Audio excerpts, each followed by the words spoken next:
Now, Loudoun County school officials have a meeting about the rights of students who are transgender. The school board is discussing access to restrooms, sports, and preferred pronouns. A Loudoun County teacher whom you see there, Tanner Cross, he was recently suspended for refusing to address students by their gender identity. Our Tom Dempsey is live outside of the Loudoun County School building right now, and I see a number of people behind you there, Tom. What are they telling you?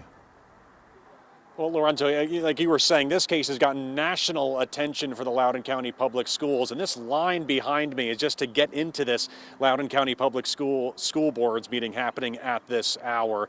Again, this all revolves around those controversial comments made by Leesburg Elementary School teacher Tanner Cross, saying he would not recognize transgender students by their chosen names and pronouns.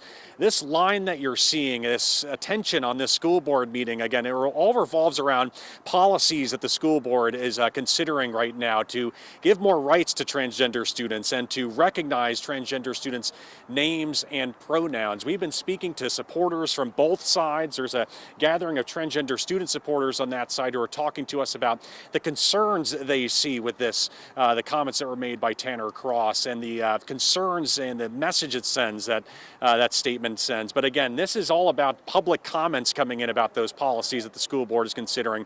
We know over 200 people are planning on speaking with this. Supporters of Tanner Cross say the school board went too far, putting him on administrative leave, and it violated his free speech, while the supporters of transgender students, again, believe that this sends kind of a harmful message to them, the statement that Tanner Cross made. So we're going to be keeping close attention on this meeting. We do expect it to last quite a while, as we said, with over 200 public comments expected this evening for it all.